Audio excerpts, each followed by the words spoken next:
Bonjour les yogis, c'est Valentine. Aujourd'hui, je vous parle de deuil. Comment accueillir, appréhender le deuil grâce à la philosophie du yoga. Avant toute chose, je tiens à préciser que je n'ai pas eu à expérimenter dans ma vie de deuil spécifique. C'est-à-dire que je n'ai pas vécu la perte de proches dans des circonstances dramatiques, la perte d'un enfant. Voilà, j'ai juste perdu mes grands-parents et mes chiens. C'est-à-dire ce sont des décès qui sont intervenus dans l'ordre des choses. Même si pour certains ça peut toujours être un peu trop tôt, c'est dans l'ordre des choses. Donc je ne voudrais pas que mes propos soient mal pris pour des personnes qui vivent des situations extrêmement douloureuses et difficiles. Mais comme on m'a demandé des conseils sur le deuil, eh bien voilà, j'essaie d'en apporter en toute humilité. Alors, si on se réfère à la philosophie du yoga, il y a l'idée de l'impermanence de toute chose. Et dans la pratique du yoga, il nous est demandé d'observer l'impermanence de toute chose. Donc on s'en remet à la nature. La nature, c'est toujours un très bon modèle. Les plantes, les fleurs qui naissent, qui s'ouvrent, qui fanent, les saisons qui recommencent, la saison du renouveau, la saison de la mort, et puis les saisons entre deux. Les cycles de la vie, les cycles de la Terre, des planètes, les cycles de la Lune, du Soleil, voilà. Donc déjà, le fait de se replacer dans cette notion d'impermanence, comme ça, qui est un phénomène tout à fait naturel, le mouvement, l'impermanence de la vie, eh bien, je trouve que ça apaise un petit peu le cœur et la douleur que l'on peut ressentir, parce que, comme je disais tout à l'heure, c'est dans l'ordre des choses. Un bébé qui naît, on va se réjouir, et quelqu'un qui meurt, on va être triste. Alors qu'en fait, c'est juste un passage. Alors c'est facile d'utiliser le mot juste, encore une fois, mais pourquoi se réjouir d'un bébé qui naît alors que l'on sait qu'à un moment il va mourir? Évidemment, quand on perd quelqu'un de cher, on est triste. Et je pense que c'est parce que, on est encore dans un schéma de pensée qui est limité dans ce monde matériel, dans ce monde manifesté, dans ce monde duel. Et moi, ce qui m'aide quand je pense à toutes ces questions, c'est de prendre du recul, d'imaginer le mouvement des planètes, le mouvement de l'univers, d'imaginer notre micro-place dans tout cet univers gigantesque, pharaonique, inimaginable. Et quand on s'élève un petit peu comme ça et qu'on prend ce recul, eh bien, on se dit qu'il y a forcément quelque chose d'autre après ce passage. Alors ça dépend des croyances de chacun. Moi, j'ai cette croyance depuis toute petite qu'on vit des réincarnations successives. Je ne sais pas comment ça se passe exactement, mais j'ai cette croyance de la vie après la mort. Et j'ai envie de dire, c'est une croyance qui est fondée sur une expérimentation. Je ne l'ai pas expérimenté moi-même, mais j'ai entendu et j'ai lu beaucoup de livres sur tous les témoignages de gens qui avaient vécu des expériences de mort imminente. Je vous invite à aller lire les livres du docteur Charbonnier à ce sujet. Mais même sans lire ça et sans avoir les réponses à l'extérieur de ma propre expérience, il y a tellement eu de signes, de synchronicité, il y a tellement d'intuition, il y a tellement de messages que l'on reçoit, qui nous arrivent comme ça.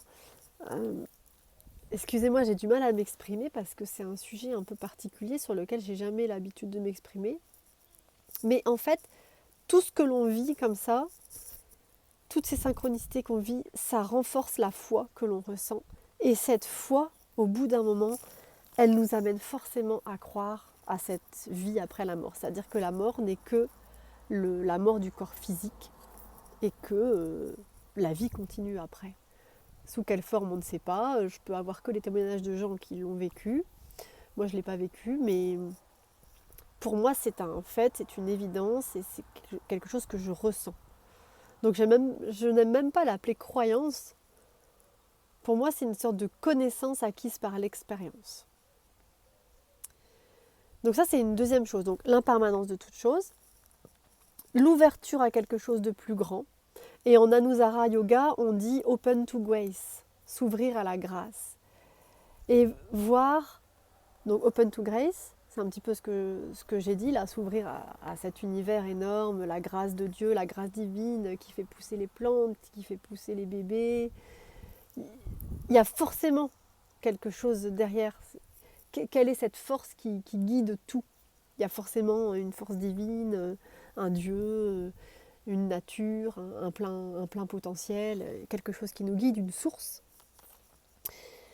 Dans Anusara Yoga, on parle aussi de la big picture, le plan d'ensemble, le tableau d'ensemble. Et ça rejoint encore ce que je disais tout à l'heure, prendre du recul et savoir, avoir la certitude absolue, la confiance absolue que rien n'est grave et tout est juste. Ça, c'est une phrase qui a été dite par quelqu'un, je ne sais pas qui c'est comme auteur, je ne me souviens plus.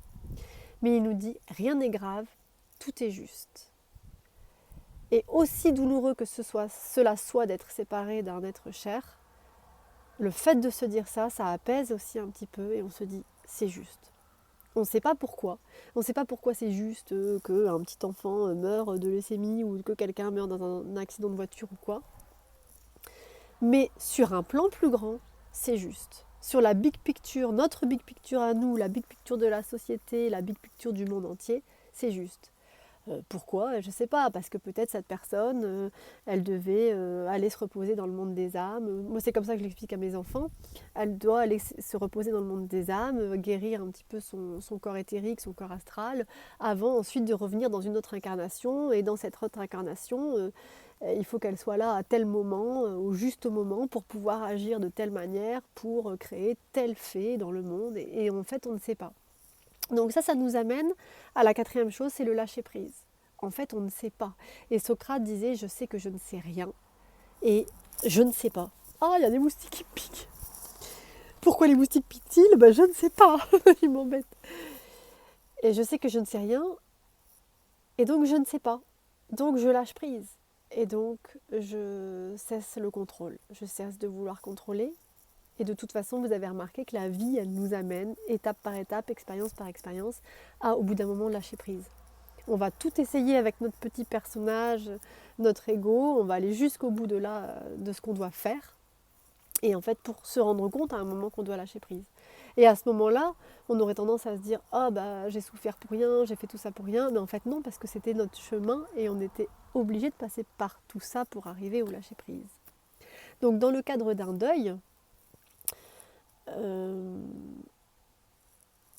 y a l'expression faire son deuil. Alors je ne veux pas porter un jugement, mais j'aime pas trop cette expression parce qu'en fait on est encore dans le faire. Mais je pense que l'expression faire son deuil signifie vraiment qu'il y a du chemin qui demande à être parcouru, des émotions qui demandent à être explorées, et que c'est normal d'être triste, et que c'est normal de ressentir le manque de la personne, et que c'est juste, et qu'on ne va pas s'empêcher d'être triste, et qu'on ne va pas se dire « allez, maintenant, il faut que j'aille de l'avant » et tout ça. Non, on va juste accueillir les émotions telles qu'elles nous arrivent, dans le cœur, dans le corps. On va les laisser être. Et là, je vous invite à écouter Nasrin Reza, si vous ne la connaissez pas, qui a écrit le livre Le pouvoir de l'accueil, et vous pouvez trouver des très bonnes interviews d'elle sur YouTube. Et je m'inspire de sa philosophie, justement, dans beaucoup de circonstances dans ma vie, et je pense qu'on peut s'en inspirer pour le deuil, c'est juste accueillir ce qui est, sans vouloir que ça soit autrement. Parce que on ne sait pas. Et aussi parce que quoi? Peut-être Nasrin, si elle m'entendait, elle dirait non, mais il n'y a pas de parce que, c'est juste on accueille. Mais moi je mets un parce que. Il y a aussi Neale Donald Walsch, celui qui a écrit Conversation avec Dieu, que vous pouvez lire, c'est mon livre de chevet. J'en ai déjà parlé de cette phrase, mais c'est vraiment une phrase qui m'a sauvé la vie. et qui dit « en l'absence de ce qui n'est pas, ce qui est n'est pas ». C'est-à-dire en l'absence d'obscurité, la lumière n'est pas. En l'absence de droite, la gauche n'est pas. En l'absence de froid, le chaud n'est pas. Sans même le concept de chaud, sans même le concept de froid, le chaud ne pourrait pas exister. Parce que si la droite n'existait pas, on ne saurait même pas ce qu'est la gauche. Et on a décidé de venir dans ce monde manifesté, dans ce monde duel, pour expérimenter cette dualité, pour se connaître en tant que qui nous sommes, en tant que la lumière divine, en tant que l'amour divin. On a décidé de venir expérimenter ce qu'est l'amour. Et si on souhaite expérimenter ce qu'est l'amour, on a à expérimenter ce qu'est l'émotion opposée, la haine, la tristesse. Parce que l'un ne peut exister sans l'autre. C'est comme une pièce avec pile et face. Il y a forcément les deux côtés de la pièce. Donc ça, je sais que c'est un concept que beaucoup d'entre vous connaissent, on connaît tout, mais c'est vrai que quand on a à l'expérimenter, c'est plus difficile. Et moi, je me suis répétée, je me répète, je me le répète, je me le répète. À chaque fois que je rencontre de l'obscurité dans ma vie, une facette de la réalité qui est l'obscurité, et donc que nous, en tant qu'occidentaux dans notre société, on considère que l'obscurité c'est mal, on considère que l'obscurité c'est négatif. Ça, c'est encore un autre débat, mais...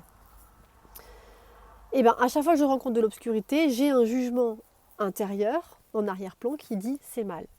Alors là, je me replace sur cette phrase, en l'absence de ce qui n'est pas, ce qui est n'est pas. Du coup, ça permet d'effacer ce jugement, de se dire, bon bah c'est de l'obscurité, c'est juste de l'obscurité. C'est pas parce que c'est obscur que c'est mal. C'est pas parce que c'est obscur que c'est pas bien et que je n'ai pas à le vivre. C'est une expérience et comme toute expérience, elle est juste. Donc lorsque l'on vit un deuil, c'est une expérience que l'on vit dans sa vie et comme toute expérience, elle est juste.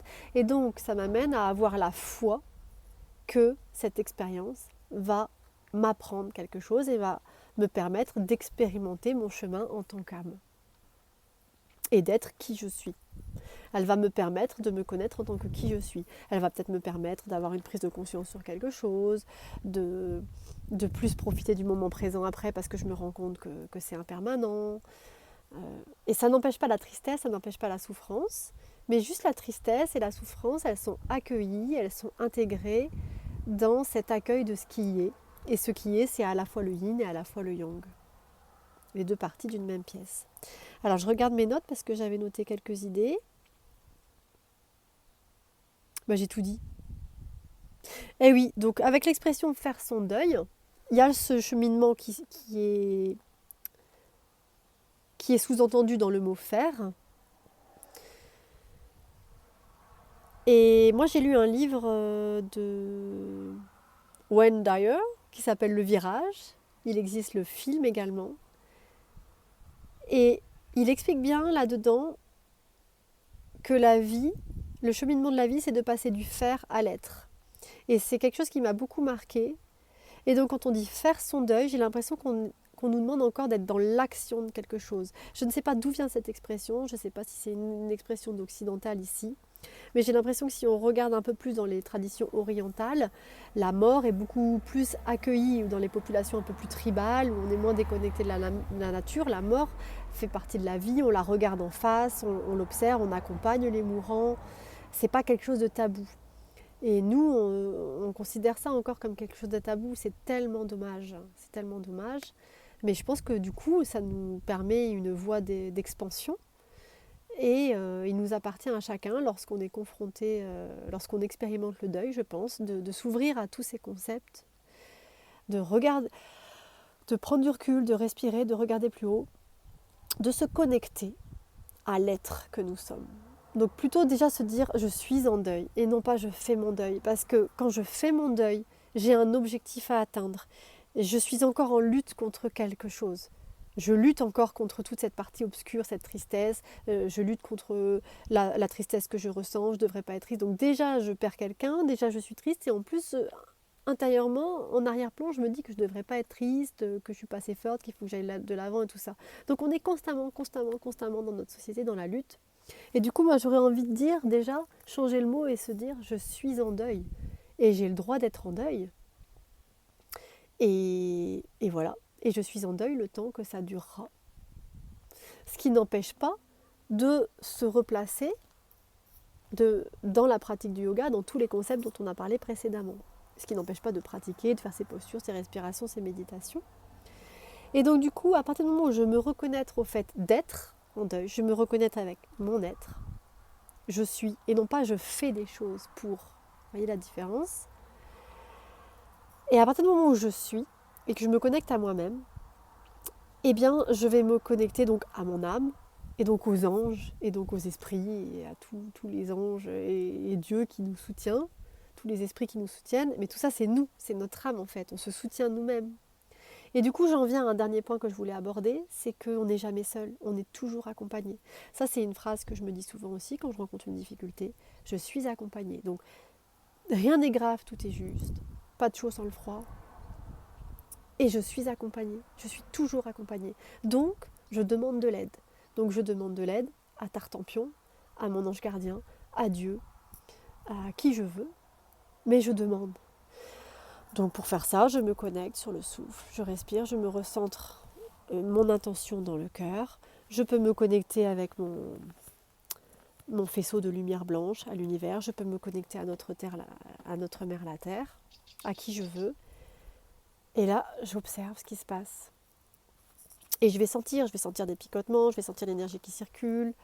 J'ai une amie encore tout à l'heure qui m'a dit j'ai senti des ailes d'ange qui m'ont entourée. Voilà, peu importe, chacun avec son vécu, sa symbolique, va ressentir ce qu'il ressent, on va entendre des mots, on va sentir qu'il y a notre ange gardien qui est là, et on va se sentir soutenu. Et ça va nous aider à appréhender toutes ces choses et à accueillir en fait ce deuil et cette perte. Et également, ce qu'on peut faire, eh bien, c'est s'ouvrir, toujours avec cette connexion, continuer de se connecter tous les jours, continuer de pratiquer, de méditer, de s'ouvrir à l'intuition, au subtil, aux énergies subtiles, et d'expanser notre cerveau. Vous savez qu'on n'utilise que 10 ou 15% de notre cerveau. Quand on médite, il y a la matière grise qui se reforme et qui augmente. Donc, aller chercher, aller explorer toutes ces dimensions pour aussi aller rentrer en contact avec les gens qu'on a perdus. Moi, j'ai expérimenté avec mon fils la télépathie. Encore, il me pique. J'ai expérimenté avec mon fils la télépathie parce qu'on est séparés depuis plusieurs années sur des périodes un petit peu longues pour un enfant et on s'est entraîné à la télépathie et ça fonctionne. Et ça fonctionne très bien. Il suffit d'y croire en fait et d'ouvrir son esprit, de se dire ah mais en fait c'est possible, je peux. Est-ce que je peux aller explorer cette dimension-là? Donc se connecter à la personne. Et c'est ce que je disais à mon fils à un moment. Quand quelqu'un nous manque, j'ai le choix. Je peux dire « Ah, la personne me manque. Je suis triste, c'est un fait. J'accueille la tristesse. » Puis à un moment, je peux décider, au bout d'une minute ou deux, ou plus, ou d'un jour, ou d'un an, ou 3 ans, comme on veut. Il n'y a pas de notion de temps. Mais à un moment, je peux décider cette personne me manque, je vais lui envoyer de l'amour. Donc en fait, plutôt que d'aller chercher, d'aller concentrer notre énergie, d'aller nourrir la tristesse, j'ai pas dit qu'il fallait rejeter la tristesse, on l'accueille toujours, mais plutôt que d'aller la nourrir, je vais me recentrer sur moi et je vais me dire en quoi moi je peux servir cette personne que j'aime. Quand on dit, en fait c'est pas bien, je mets un jugement, je mets un jugement, j'aime pas du tout cette expression quelqu'un me manque en fait. Parce que quelqu'un me manque, ça veut dire que je ne me donne pas suffisamment d'amour à moi-même. Pour moi, c'est ma manière de voir les choses. Et j'ai la sensation que quand on dit quelqu'un me manque, c'est que je ne peux pas être entièrement moi si cette personne n'est pas là. Or, c'est faux. Et on voit bien qu'en yoga et dans la pratique du yoga, plus on se recentre sur soi, plus on s'intériorise, plus on est connecté aux autres, plus on est connecté à l'univers et aux dieux. Connais-toi toi-même et tu connaîtras l'univers et les dieux, disait Socrate. Donc, je suis triste, quelqu'un me manque, j'accueille la tristesse, je me laisse pleurer, je crie, j'écris ma tristesse sur des feuilles, je les jette au feu, je vais sur la plage, j'hurle ma souffrance, je me laisse le droit d'exprimer cette souffrance et sans la juger. Et puis à un moment, je me dis je vais rentrer en contact avec l'énergie de la personne que je dis qui me manque. Et à ce moment-là, il n'y aura plus cette personne me manque. Parce qu'à partir du moment où je pense à la personne, c'est ce que je disais à mon fils, la puissance de la pensée, la vitesse de la pensée, c'est la vitesse de la lumière, pouf, directement la personne, elle le sent, elle le ressent dans son cœur qu'on pense à elle. Si je pense à quelqu'un, automatiquement cette personne-là pense à moi. Et ça, vous l'avez certainement déjà expérimenté, et grâce à la technologie, ces dernières années, comment on a pu expérimenter ça et le prouver chacun dans notre vie quotidienne. Je pense à quelqu'un, ou quelqu'un m'appelle, je sais exactement qui c'est qui est en train de m'appeler. Ça vous arrive à tous, ça arrive à tout le monde maintenant, c'est rentré dans les mœurs, c'est devenu normal. On est tous télépathes. Et on est télépathes avec des gens qui sont vivants corporellement, physiquement sur cette terre, mais il y a aussi des gens qui sont décédés, qui n'ont plus leur corps physique ici, et qui sont passés sur d'autres plans, des plans plus subtils, mais on peut rentrer en connexion avec eux. Tout le monde connaît les médiums et tout ça, mais tout le monde est médium, donc on peut le faire. Moi, j'ai déjà reçu des messages du grand-père de ma cousine, de la grand-mère de mon amoureux, il y a quelques jours encore. Je lui ai dit, tiens, ta grand-mère, elle te dit ça. Mais en fait, des choses comme ça paraît extraordinaire quand on n'a pas expérimenté et qu'on ne s'est pas dit qu'on était capable. Parce que moi, il y a quelques années, vous m'auriez dit ça, j'aurais dit non. Enfin, il y a 20 ans, j'aurais dit non, moi je ne suis pas capable de faire ça. Mais en fait, si, on les reçoit tous, ces informations, et on est de plus en plus nombreux à les recevoir, et on est de plus en plus nombreux à se faire confiance, et on est tous médiums. Alors, il y en a qui diraient que je dis n'importe quoi, mais vous comprenez ce que je veux dire. On peut tous rentrer en connexion avec d'autres plans. Et même si on ne sait pas à quoi ressemblent ces autres plans, même si on ne sait pas précisément, etc., rentrons en connexion, posons-nous en méditation et émettons juste l'intention de donner à la personne qu'on a perdue. Voilà, je me concentre, pouf, et je lui envoie de l'amour, je t'aime. Et puis je peux repenser à tous les bons moments que j'ai passés avec elle. Alors, on va dire oui, il y a de la nostalgie, je repense aux bons moments, mais c'est encore la même chose. On peut choisir de nourrir le loup obscur ou de nourrir le loup lumineux. On peut choisir de nourrir le loup de la peur ou le loup de l'amour. Et quand on repense au passé, on peut choisir de glisser dans la nostalgie ou on peut choisir de rester dans la joie des moments passés. Et en fait, généralement, tout est dedans parce que tout est dans tout.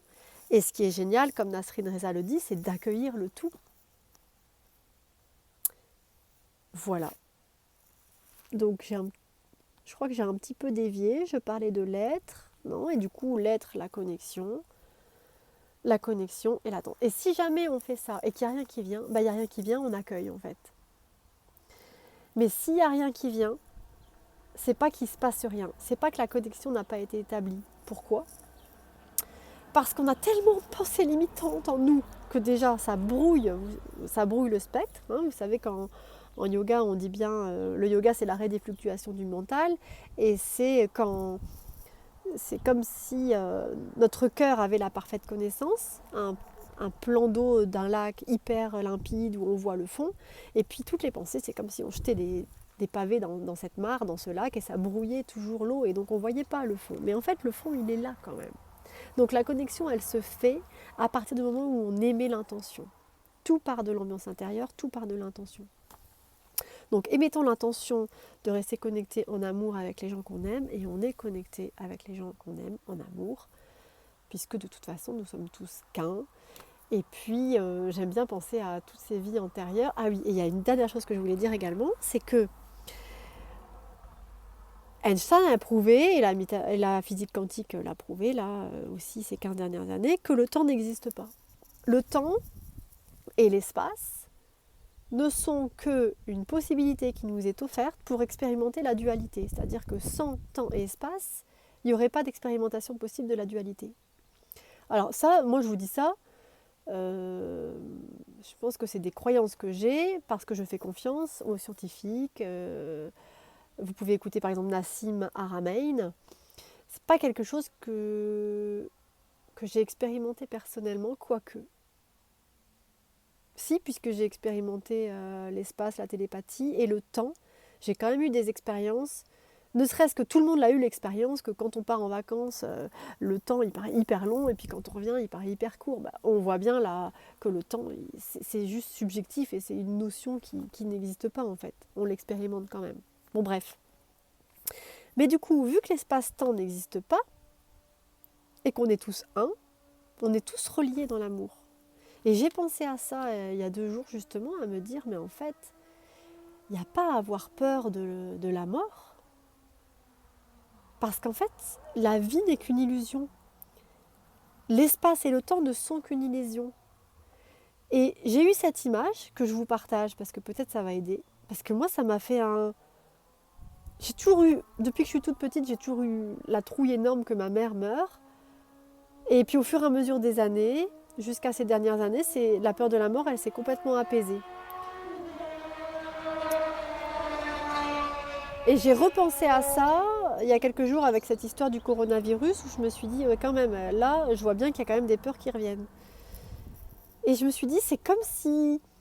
Vous pouvez vous imaginer que vous êtes avec votre famille, par exemple, à jouer devant un jeu vidéo et que vous avez chacun un avatar que vous envoyez sur la Terre dans l'espace et le temps.